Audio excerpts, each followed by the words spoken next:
Well, here and In the Loop, we have been covering the state of the states. And as they struggle with rising budget problems, our next guest says that allowing states to file for bankruptcy is a bad idea. Joining us this morning with more is Manhattan Institute Senior Fellow and Economist E.J. McMahon. E.J., thank you so much for joining us. Certainly a lot of people have been talking or debating at least how states are going to face their budget gaps and close those gaps. Why is a bankruptcy, even a managed bankruptcy, a bad idea? Well, the main reason it's a bad idea is because it's an unnecessary idea. States have, as sovereign entities, have the power they need to get their acts together, to control their spending, and to balance their budgets. And I think that the bankruptcy bandwagon, if you will, has been based on some false premises. One premise is that that states have little leverage against public employee unions. That's not correct. In fact, states that have collective bargaining mandates have them pursuant to state law, and those laws can be changed. Like There's who? a lot of Like which that, states? Let me just stop you there. Which states, for instance? California, New York. California has a law called the Dills Act, which was signed into law by none other than Jerry Brown 33 years ago. That is the law that requires the state to collectively bargain with state employees. An earlier state law requires local governments to collectively bargain with local employees. Collective bargaining for public sector unions is not a constitutional right. It's a right granted under state laws. Only half the states, roughly, have laws requiring collective bargaining with state unions. In Virginia and North Carolina, it's actually prohibited by law, for instance, and in most other states, in many other states, it's not done on the state level, and it's done not completely even on the local level. So states can control the rules under which they operate. That's why they're called sovereign. And if in extremis, there are things they can do to change those rules. But then, EJ, then why New York or why California? Why haven't they exercised that or exercised that fully? That's a question for the elected officials in charge, but the main reason and the simplest reason is, bad as their situation may be, and California's is particularly bad, it's not yet been as bad enough to drive them to that extreme.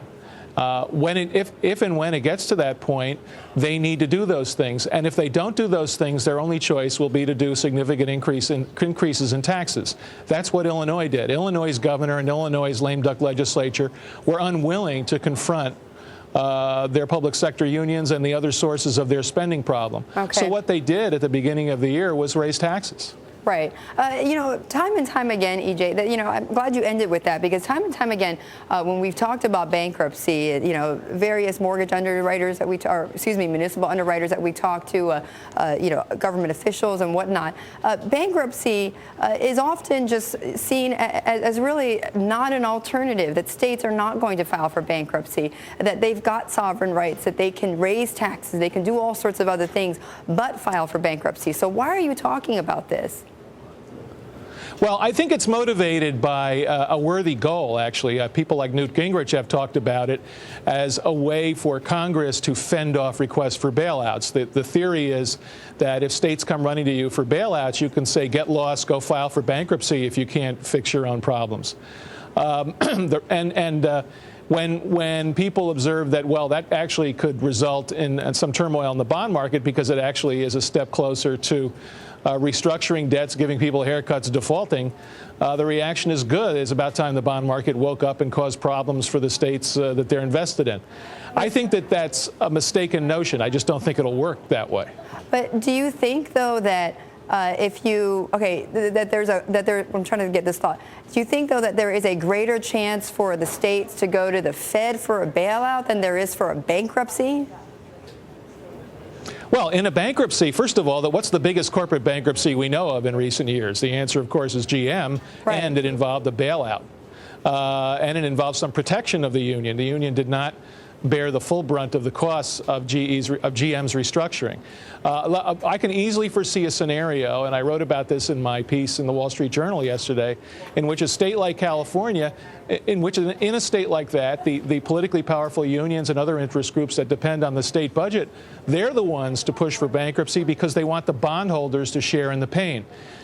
I would say it's far more likely, just as speculating in a theoretical basis, that if you had a theoretical situation where a state was close to filing for bankruptcy, okay, you'd have a large group of people like bondholders or unions. They would be more likely to seek bailouts. all right. EJ, we've got to leave it there, but I appreciate it. EJ McMahon talking about the possibility or the framework for states filing for bankruptcy.